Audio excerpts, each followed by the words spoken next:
We'll do this over here. I hope everyone can see my screen now. Can I get a acoustic okay from Anita? No screen. No screen yet. Good. No. Do you what? Let me. Do you see a button? Share screen. Yes, now I do. Now it should work. I'm sorry. Delay on my side, but I think.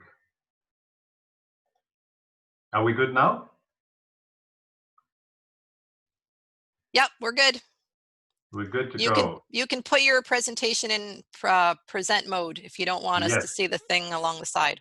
Yes, I'll do that. So thanks again for the introduction, the welcome, and the privilege to speak to you today. Over here in Germany, it's a sunny Sunday afternoon. And I'm by no means an expert on proportional voting or majority voting systems or in that regard, but I think I can bring a helpful perspective to the discussion. And as Anita mentioned, I did two issues of research. One was on the left-hand side, the German Greens and coalition governments, where I basically looked at the last 15 years of how the Greens in Germany have governed in several coalitions and what their experiences were in this form of governing. And on the right-hand side, you see another project, Energy Democracy, about the German Energiewende, and my co-author Craig Morris and I, we looked also in this book on the question of how did the Germans actually succeed in having their politicians pass laws that the utilities really didn't want to, which was quite unique in that regard, that the German Energiewende for a long time was pushed by citizens demanding the right to produce their own energy, which is in international comparison had been unique for quite a long time. And so we also looked at the political system and compared the German system to the American system, and that's, I think, where I got some of that I was being made aware of what is different in Germany, and I would like to share this with you, some of these observations. Now, so when you ask the political scientists, some will say Germany is the mother of the mixed member electoral system. It combines the proportional voting with the majority voting system. So the German parliament ideally has 598 seats. It has 299 districts. And on your ballot, you can vote, you have two votes. One is for the candidate for your district, and the other one is for the party you favor. So you basically can split your votes. You can vote Social Democrat on the one hand and Conservative on the other hand, if you're more happy with the candidate. Now, this is in a very simplified way Germany's voting system, and basically half of the seats come from our majority votes from the districts, and half of the other seats coming from the lists from the different Länder. There's a 5% threshold, which is a small but very important rule, and that basically means, of course, that parties have to achieve at least 5% to enter parliament. This is a screenshot of my Stimmzettel, of my voting my voting paper in 2009 when I lived in Berlin-Kreuzberg in the center of Berlin. And it basically shows you these two votes. On the left-hand side, I could vote for a parliamentarian from the SPD, the CDU, the leftists, or the Greens. And on the right-hand side, I could vote for the party. And traditionally, I am a member of the Green Party, full disclosure. I've been center-left, so to say, politically in my adult political life. So traditionally, I voted always with my first vote for the Social Democrats, because either they or this Conservatives would win the district. And with my second vote, I would vote for my favorite party, the Green Party. In this particular case, however, in Kreuzberg, in the year 2009, the Green candidate was already very strong in the district, Hans-Christian Ströbel on the left-hand side, number 4. And if I remember correctly, I voted for him at the time. And if I remember correctly, at that time, he won the district. It was the first ever time that the Greens on the national level won a district. This is the current seat structure in the current Bundestag, the distribution of the seats. And as you can see, there are 6 colors in this on the pie chart.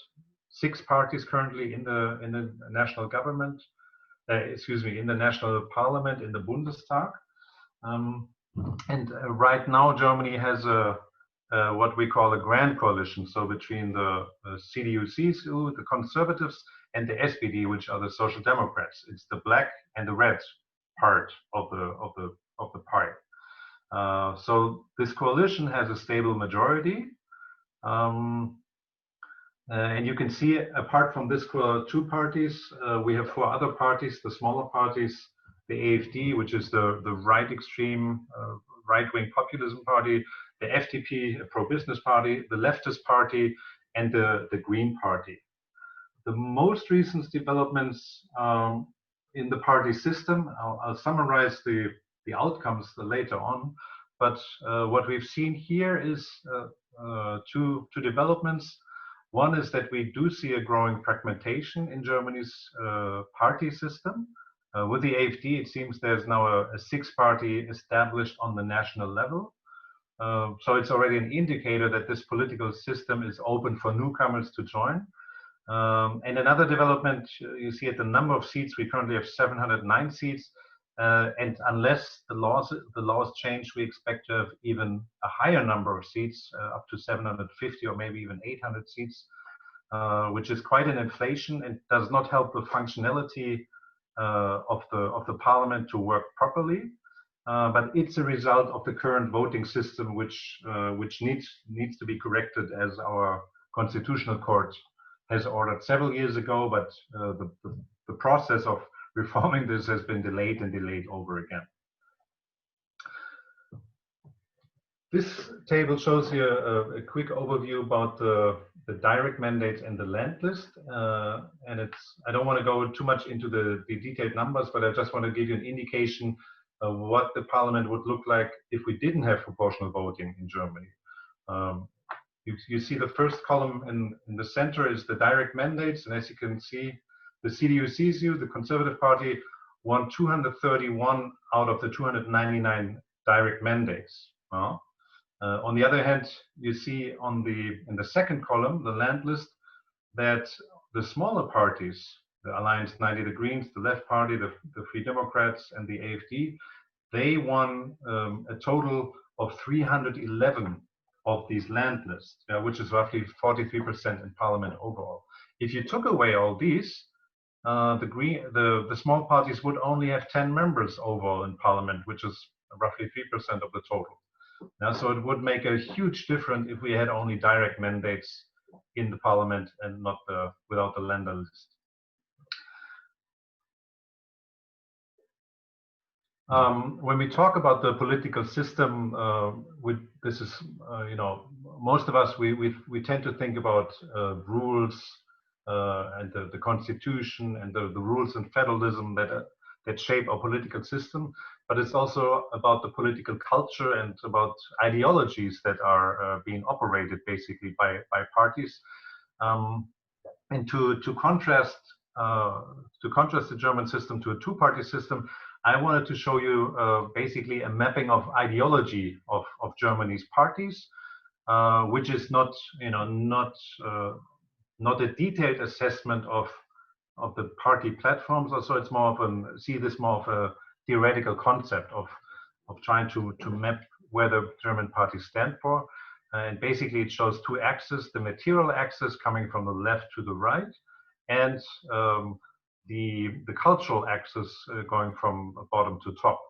And just to give you maybe 2 examples of how this graph can be read is, if you look at the Greens on the top, in the top center, and on the AfD on the right-hand corner, you could, for instance, say that the Greens are Germany's most pro-European party in parliament. They are most cosmopolitan, and they are strong proponents of minority rights in policy making. And the contrast to that is the AfD on the very bottom of the graph, which is more authoritarian, is very anti the European Union, is racist, openly racist in some parts. So they are on top and bottom. And on the material axis, on the right-hand side, you see the pro-business party FDP, which is, we've seen election campaigns by them, which they only run on the issue of lowering taxes, small government, lowering taxes, small government. And on the opposite side, on the very left, you see the Linke, the leftist party, which is basically running for more distribution, for a big state, and for higher taxes, especially on the rich. No? So this is just a broad idea how the German parties place themselves among these different ideological questions. And I think it helps to illustrate that having such a proportional system and allowing such a diversity, which allows more parties to join, this also helps to widen the public discourse. It's not about, between the SPD and CDU talking about a yes and no issue, but it's very much, it broadens the debate overall.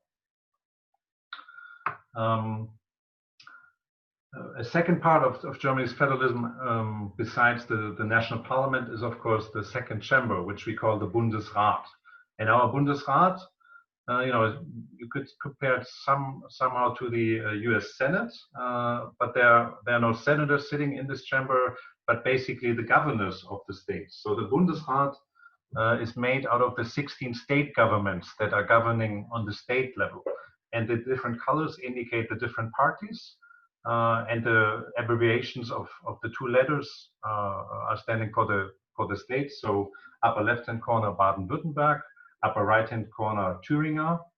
And for instance, Baden-Württemberg, you see it's green and black. That means it's run by a green-black coalition. In this case, the Greens are leading the coalition. And Baden-Württemberg has a 6 next to its letters. So it means it has 6 votes. Depending on the size of the states have 3 to 6 votes to vote here. And it's important to understand that each of these governments, they can only cast their 3 or 4 or 6 votes en bloc. So these coalition partners have to agree on a yes or no position when it comes to a vote, which is very important. It gives smaller parties also, I would say, a higher leverage because the coalition has to agree on a common position. It's one of many features in Germany's federalism system, which basically sets incentives for parties to cooperate and to compromise, because if a government here doesn't find a common position, it's absent from a vote, and that is basically a wasted vote over here. Last point to make is there are in the second chamber, the absolute majority is at 35 votes. There's 69 votes altogether, so you need 35 for majority. So basically, if the national government with Chancellor Merkel, if they want to get a law passed through this chamber, they will have to get 35 votes. And they basically have the support of states with 24 votes. So the Merkel government on the national level, they have to get on board at least 3 other states that are not supporting them yet. One example for this was last year when the German government put out a climate package. And it was clear from the very beginning that the Greens here in the Bundesrat, they would have the power to veto this law. If they wouldn't agree to it, or at least 3 states with Green participation, then the climate package would have not gone through. And so there were long negotiations between the national government and all these states.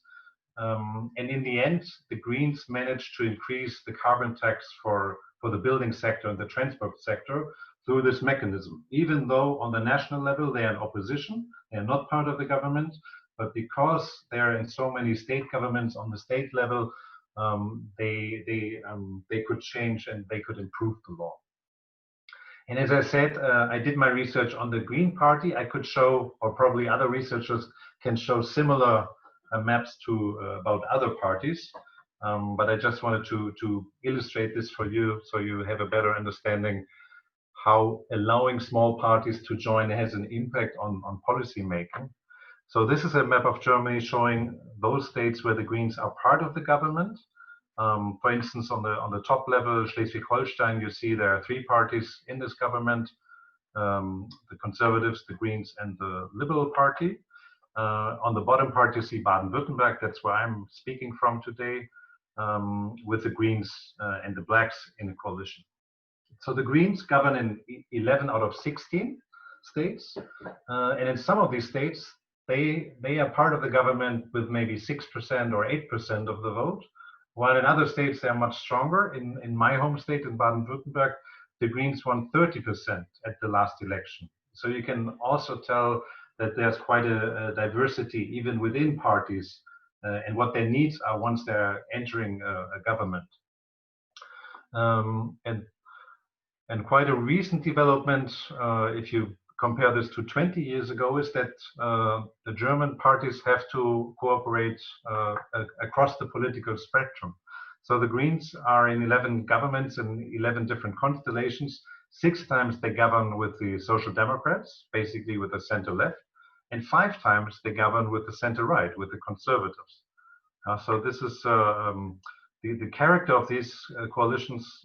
They vary quite a bit. Again, Baden-Württemberg here with the Greens and Conservative is a much more conservative government. Let's say Thüringen in the center with the purple part, which is led by the leftist party, and which is very much a center-left coalition. So political scientists would say the German Greens have developed into a hinge party because they're able to govern with almost any party across the political spectrum. And this demands quite some flexibility by the party. Part of forming coalitions is about finding common ground on developing policy program. And this is usually done, or in the German case, it's always done with a coalition treaty. And I mention this because it's one of these functions in the system that is not formalized by rule, but has a very strong impact in the political culture in reality. This is a picture of the coalition treaty from the national level, from the current national government. And it's basically a detailed policy program for the term, so for the next 4 years. And in this particular case, the coalition treaty is 175 pages long. So you can imagine there are quite many policy details written down there, and it takes quite some time to negotiate these policies between the different parties because their platforms obviously differ quite a lot. These coalition treaties are signed by the coalition parties, so basically by the heads of the parties, but they're also backed by the party conventions in all of the party cases. They do not have a legally binding character. So if the government breaks against the coalition treaty, there is no immediate legal consequence. But of course, factually, they are very important. They have a high binding force for all the relevant political actors. And I think having these treaties makes the policy agenda quite visible for this coalition. And it also holds those who are governing accountable to what they're planning to do and what they're implementing. It makes party platforms much more relevant because parties develop a platform, they run with these promises in the election campaign, and after the election, when they're entering coalition talks, they take their party platform to the table and say, well, we need to increase the CO2 tax because we promised this during election campaign. While maybe the other party says we need to support the German car industry because that's what we promised. So I think having a coalition treaty already forces parties to, in the step before, to make visible what they're standing for, what they want to achieve, and this increases overall transparency and accountability. And in terms of political culture, I think this is a very important feature that it helps that parties compromise early on. So when you enter a coalition, you will have to make sure that you have at least so much common ground that you can govern for the next 4 years and stay in partnership together, even though you disagree on policy details. But this is basically an effort or the demand to find compromise early on. And I think this plays out in the political culture in the country. If I do a summary, I would say that Germany's voting system aims for ensuring representation on the one hand, but also avoiding fragmentation on the other hand. This is a historical lesson for Germany after the Weimar Republic, so after World War I. We've had a fragmented parliament with many different small parties with very unstable governments. And in the consequence, this allowed the Nazis to rise within the parliamentary system. So after World War II, Germany was quite a young democracy, and they wanted to make sure that this fragmentation would not happen again. And for most parts, this mixed system that I described delivered for these aims. What we've seen since World War II is there has been a proportional distribution of seats within the German parliament. What we've seen also is that we do have a diversity of parties, and we see that depending always on the circumstances, but we see that the system is open for newcomers, that new parties can join parliament. So these were the Liberal Party, I think in the 1950s. It was the Green Party in the early 1980s. It was then the leftist party, which was the former Socialist Party in Eastern Germany in the 1990s. And most recently, we've seen the right extreme party joining the parliament in 2017. What I find interesting to see is the political discourse. I think with having more parties at the table, there's a wider spectrum being discussed instead of a simplified yes and no debate. And I do think that because of the need for German parties, that they have to, they basically have to form coalitions. They have to find compromises with their political opponents. These opponents turn into temporary partners, and I think this helps for the whole debate to gain a more civil character. And finally, what we've seen is that we have had very stable governments in Germany, and also very stable handover when there was a government change. So this is also not a natural given, but this is what we have observed in Germany. So overall, I would say if designed properly, proportional representation or a mix with majority voting as the German system, I think it helps to strengthen democracy. It offers some additional possibilities for a better democracy. However, I would also say that obviously the voting system is not the only factor determining, how well a democracy functions or how well it functions on its own. I think part of the German story is that because of these coalitions, the need to form coalitions, we see that competitors turn into partners, and we also see that these policy agreements need to be done, and they increase transparency and accountability for the parties. What I try to describe is the second bullet point, that in this kind of federalism, we see that even the national government has to compromise with state governments. And that also means that you have to compromise across national state level, but also across parties and also within your own party. And what I observed when it comes to energy politics, for instance, the book we wrote on energy democracy, we dove strongly into this question. We find in the German case that money in politics is comparably limited. Of course, there's also corporate money in the system, but parties rely much stronger on public financing than in the UK, for instance, or in the United States. And what we also see is that the public media in Germany is comparably strong. If you look at this simple figure of the budget, if you compare it to per capita, for instance, the German public media is much better financed than, let's say, the one in the United States. In the end, the voting system is crucial, but it's not the only factor that is shaping political culture and shaping the state of democracy. But overall, I think proportional voting helps to strengthen democracy. So I would like to thank you very much for your kind attention, and I look forward to the discussion. And now I will stop my sharing my screen, and I see go back to Anita. Okay. I'm just going to see if I can put this back on speaker view. Oh, no, there we are. Good enough. Okay. All right. Thank you very much, Arne. That was awesome. Okay, so I'm going to get to a few questions that people have, and I want to start with one where somebody sent this in ahead of time. So, so this person, Michael Thomas from Ottawa, says, could Arne please talk about the interface between elected politicians in Germany's PR system and civil society groups that are trying to influence the party and government policies? How does having PR in Germany make this process of getting new policy ideas accepted either easier or harder, especially when such groups must compete with full-time professional civil service who may have their own preferences and ideas? Well, I would say that, how would I describe it?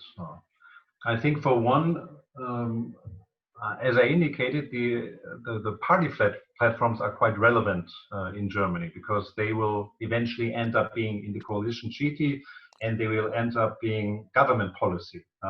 So what we see is that also civil society groups are trying to impact parties' position when they have their own party conventions.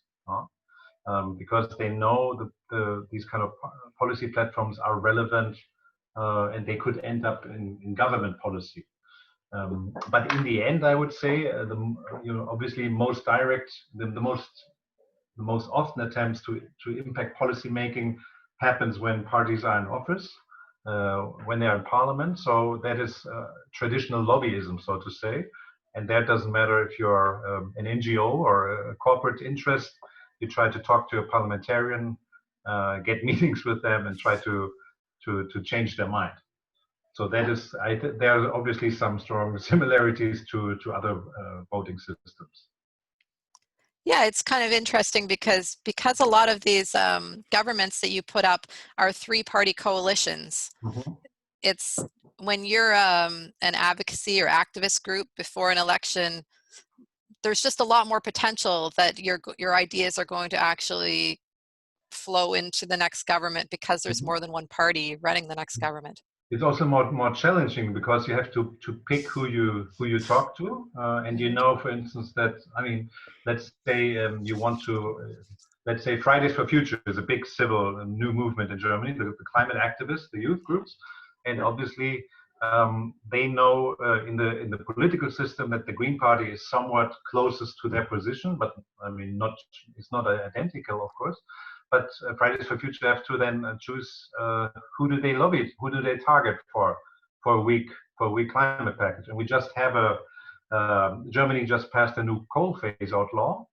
And the activists decided to pressure the Social Democrats, which are now in government, which they have a higher demand for than, let's say, from the Conservative Party, which you don't expect to be good on climate politics anyway.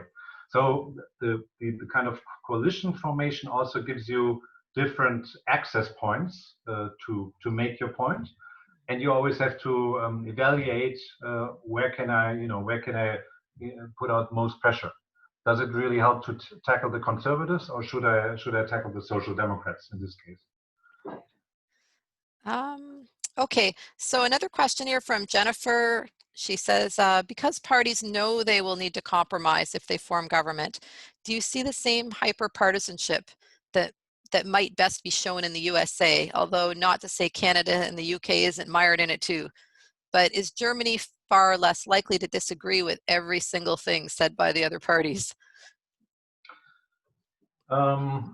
Well, I think the US case is unique on its own, this hyper-partisanship that we see over there. But I think even if you look back 20 years ago, it's more of these dual partisanship. So there's always one side or the other. And that is a very different culture in Germany, and also, for instance, in most Scandinavian countries. I think it's just different when you have to have to partner up with other parties every once in a while, not always. It doesn't mean that you always agree with them, or for instance, in the national parliament, the Green Party, which is governing on so many levels with other parties, they are, in most cases, they are opposing what the national government is doing. They still have a strong opposition partner, opposition mindset, so to say. Every once in a while, they agree with the government program. So it's a more complex development, I would say. It also has an impact, by the way, on the characters of the party itself. As I said, the federal level is more opposed to what the Grand Coalition is doing. However, the Greens who are governing on the state level, they know and one day they are sitting at the table with the national government. So they're not condemning what they are doing, but they try to make a point where they will improve this instead of rejecting the law. So it is challenging. It's becoming challenging for the parties themselves. Sounds more complicated, but better. Sometimes nuance is better than the kind of, yeah. Yeah.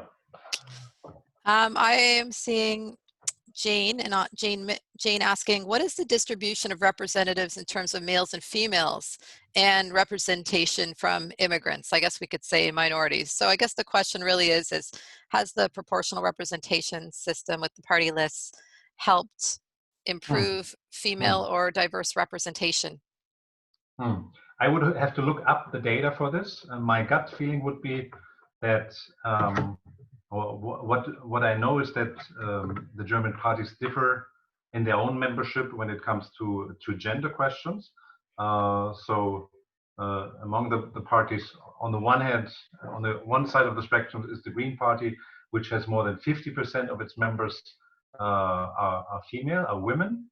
This is due to a gender quota, not to a proportional voting system within the party. And on the other side of the spectrum, the Conservative Party with maybe 20%. Yeah. So, but that's not an indicator yet for if this was impacted by proportional representation. And my gut feeling tells me that Germany is doing very poorly when it comes to having minorities being part in politics. They're heavily underrepresented, I would say, but I do not have the data available. Okay.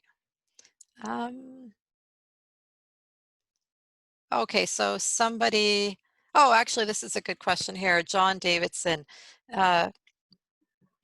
So I'd put up, this is regarding something I'd put up today on our Fair Vote Canada Facebook. There's a researcher that he published in the an op-ed in the Washington Post a couple of months ago, and he's put his data, you can go follow the links to his data, showing that countries with proportional representation or mixed systems have done better overall on COVID-19. And he's, so this was sort of, to me, a predictable result because countries with proportional representation do better on health, they do better in so many areas. So he's wondering if you wanted to comment on that, maybe even from the perspective of what happened in Germany, what kind of cooperation was made possible by PR? How did that affect how Germany responded to COVID? I would say, looking back the last months, COVID-19 presented obviously an extraordinary situation, and the politics reacted in an extraordinary way. This is called the Ministerpräsidentenkonferenz. So it's basically, we had extraordinary meetings on a regular basis between the head of state governments with the chancellor.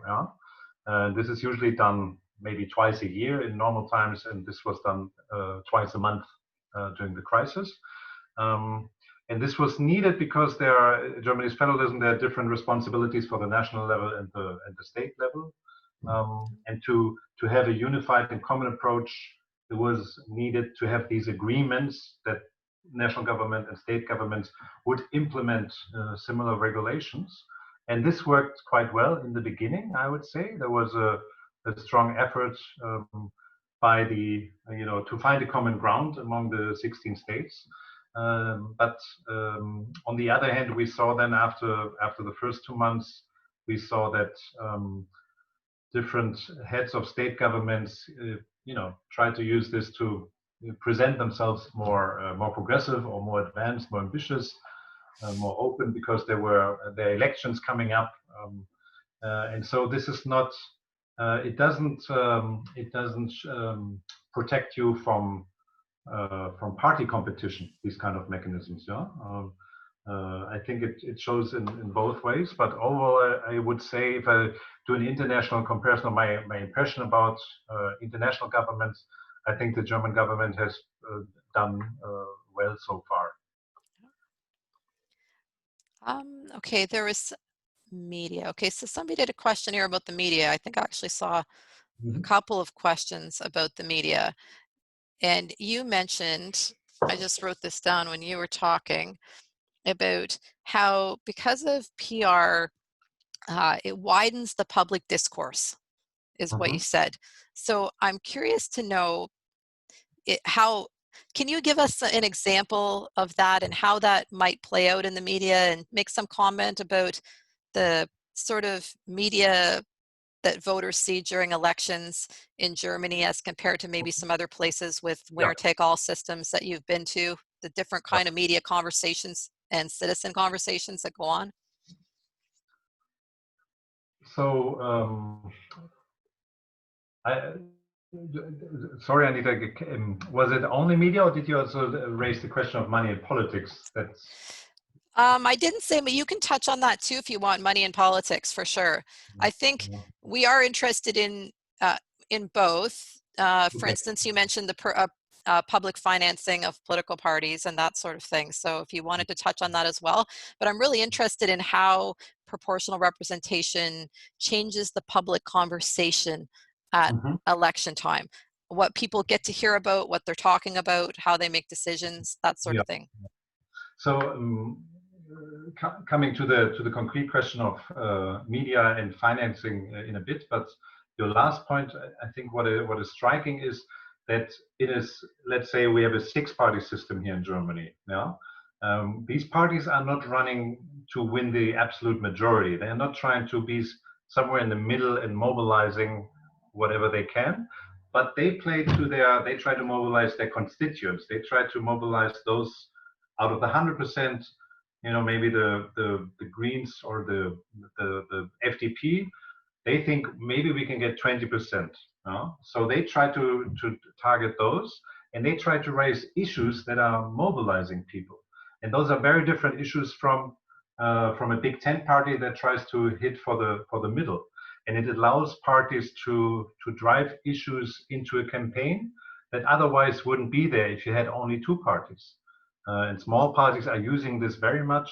It's the leftist party that addresses issues of justice, of course, social justice, a better tax system. It's the Greens that are driving the climate issue, which is it's the #1 concern in Germany in recent years, and it's a topic that the other major parties would like to try to avoid, because the Greens are having the highest competence on the issue according to surveys. Now, so I think proportional voting allows for parties to drive their themes when they're popular. I mean, it doesn't help. You can form a party for a certain cliche issue, and you can try to raise that issue, and it might not resonate with people. But in the German situation right now, these parties can drive their issues, and I think that helps to widen the discourse. On the money in politics, I would like to share a little bit. I prepared the slide, but I didn't want to talk too long in the beginning. But basically, in Germany, the system is that way that public funding is a major source of income for the parties. While in the United States, that plays a tiny role. You have to raise a lot of money to run as a politician. In Germany, you have to win a lot of votes to get financed, and you also depend more on the party than on corporate donations. And we did a calculation for the elections in 2009 in Germany, which was like a super election year, and compared that to the 2012 presidential election in the United States. And basically, in this super election year in Germany, These election campaigns altogether cost €3 per citizen, so maybe $4.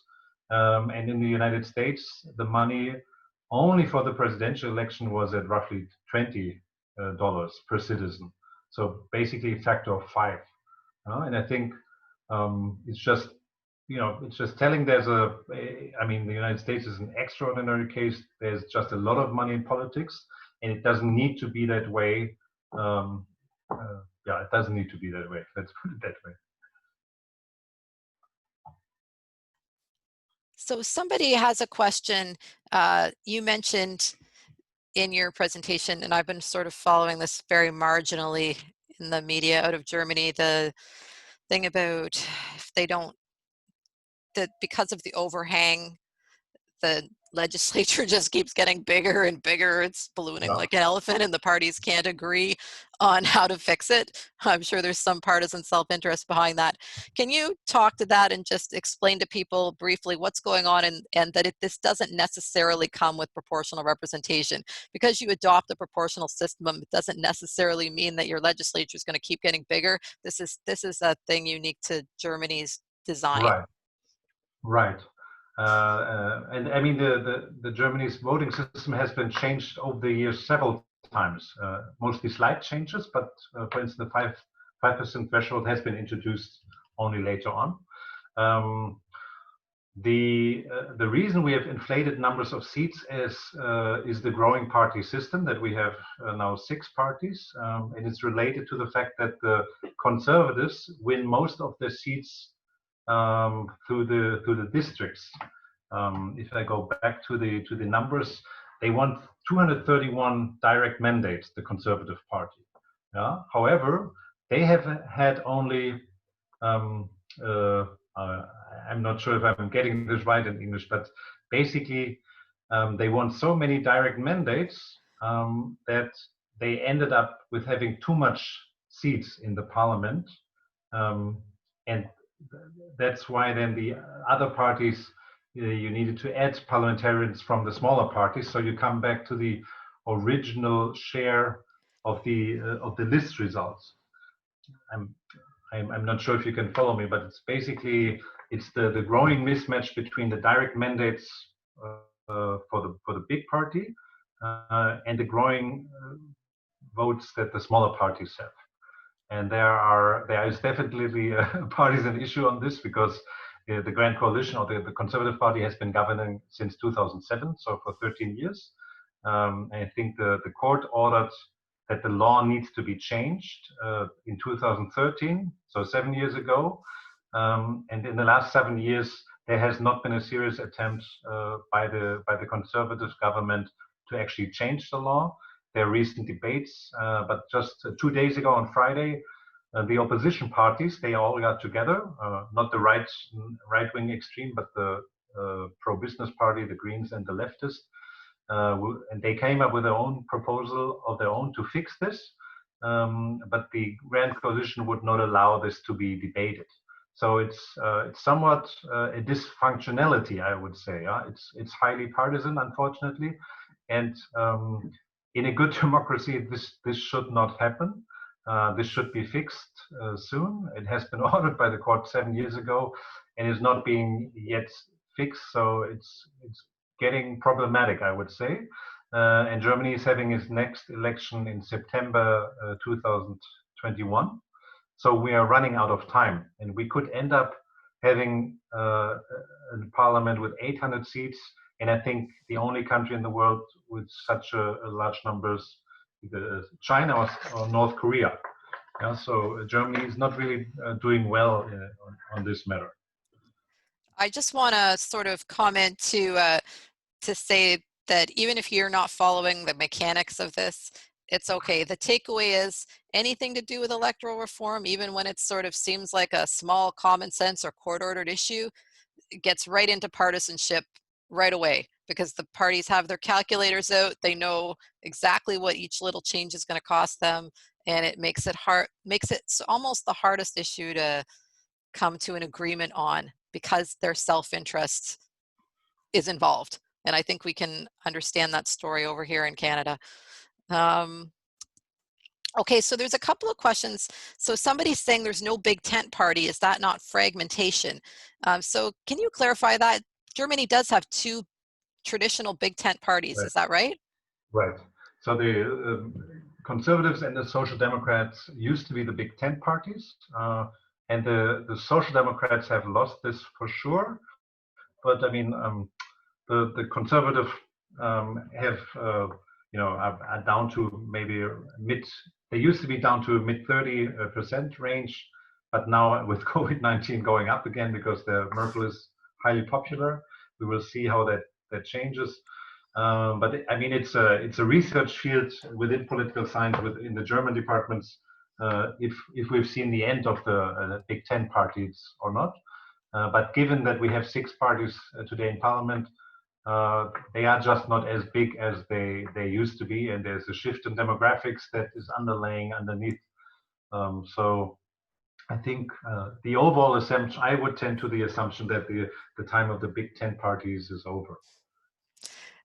And I would just comment that that's not just happening in Germany, that's happening in many other countries around the world where the traditional large big tent parties are seeing declines in their vote share as people are moving over to smaller parties. And that just means that the parties are having to up their game on learning to cooperate with each other because nobody can be guaranteed anything anymore.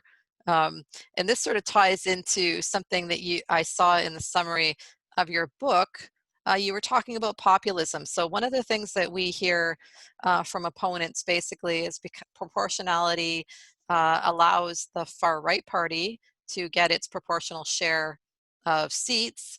And how do you see proportional representation either making that worse or actually keeping far right populism in check? Yeah. Yeah. Well, we've seen the rise of right-wing populists in Germany since 2013, especially 2015 then. And I mean, once the system is open for new political forces, and if there's political momentum in society also, then it's open, yeah. And you cannot close the system if there's somebody coming up you don't like. I would say it's part of the democracy. It's part of our society. Um, it's painful that they are in parliament because the success of the right wings in Germany is not only that they managed to become strongest opposition party on the national level in 2017, but they have entered all state parliaments. And entering a state parliament means you have for 4 years, you have resources, you have public space, and you can build up capacities for your party. And that's what they have been doing over the last years. So even if they go out of national parliament after the next election, which doesn't look likely right now, but who knows, even then they would continue being having resources on the subnational level. And of course, that's I think that is a challenge, or that's a problem for our democracy. But you won't fix that problem with changing the voting rights, no? With neglecting these votes. So that's at least my personal opinion. I think once the system is open, then it's open, and you need to address this with other means. Can you sort of contrast that with first past the post system? Because in a first past the post system, okay, just to give you the obvious example, right? So I was looking at your chart of left right ideologies and where parties fit, and I remember seeing some research, I think it was by Pippa Norris out of Harvard, Yeah. showing that the US Republican Party has now moved so far to the right. Yeah. So to say that a first past the post system keeps right-wing populists out of power is sort of kind of ridiculous when you look at the fact that it actually sometimes allows some of those voices to seize power. So can you speak to the difference of being in parliament versus being in government and what the experience there has been in Germany? Well, when I think about the comparison that you made between US and Germany, uh, you, I think the US political spectrum moved further to the right, or that maybe even on the left. Of course, there's also parts of the Democrats have moved to the left as well. But I think the contrast might be similar in Germany, or the spectrum, maybe not as radical on the right, but within these two poles, there are more options in between. And the second part, excuse me, the second part of the question was about the government and parliament, right? Yeah. We do see that some wing or a fraction of the conservative group, for instance, that they adapt their policy platform and their rhetorics to the rising populist on the right side. So over the last years, the German conservatives have gone much more hostile to migrants, even though Chancellor Merkel is on the moderate wing of her own party and has been, let's say, refugee friendly. The overall party has shifted to the right, and I think the overall discourse across Germany's parties has also shifted to the right when it comes to migrants. And this is the result of the rising populists. And they have never been in government, and so far there's no party that would says that it's open to form a coalition with the right extreme. But discussions start now on the state level with a particular right-wing group of the conservatives in Eastern Germany. So the rise of populism is responded by the traditional parties to take over some of these rhetorics and some of the platforms to attract voters away from the populists, but they haven't really succeeded, I would say. The traditional parties have not succeeded in taking over these harsher positions because if simply put, if you're racist, then you're voting for the racist original and not for the weaker conservative. I think I'm going to remember that line, Arne. Yeah, gotcha. I think what I'm taking out of what you're saying is, PR didn't create the racism. It's a reflection of a certain segment of the population, and we're going to see that reflected in any electoral system. It just plays out, and it plays out in different ways depending on how you can win seats. And I would like to turn it around. The question is, why did the right extreme come up so late in Germany? Because this is a phenomenon that we've seen across Western Europe or Eastern Europe as well. And the Germans are late to the game, actually. It was the migrant crisis in 2015. And the question is, how did the German parties actually manage to deal with that before? I don't have a good answer to that. Okay. I have one just to end on something that's a little more technical. So somebody's asking, Wilf is asking, okay, in Canada, many of us like your Bavarian model where your second vote is for a person. It produced an interesting coalition in the last election. Do you find it an improvement? I guess he means an improvement over the type of MMP used in the federal parliament. Can you comment on the difference between the... I'm not sure I understand the question correctly. I don't know the Bavarian model in detail. Okay. And I know the coalition is Okay. Fair enough. Okay, so that is 2 o'clock. We did not get to everybody's questions. I really appreciate everybody who joined us today on this, well, in Ontario anyway, beautiful sunny Sunday afternoon to talk about how PR has made democracy better in Germany. And actually, I have one last question. Do you think, Arne, that people in Germany have any interest in first past the post? Like when they see how things are going in the US and the UK, would they want that political system? I think they're used to this system and they are mostly happy about it. There are some strategists in the big parties thinking about if they could introduce first past the post, but it seems highly unlikely. So I think the Germans are somewhat content with the situation. That might be as good as it gets in politics, somewhat content. All right. Okay, thanks a lot, Arne, and thank you for everyone that tuned in. And I will see you from him. So that's where to enjoy the webinar from a hammock. Bye, Germany. Bye-bye. Yes. We'll send everybody out the video and the presentation. And if there's any follow-up questions, I will do my best. Thanks again, everybody.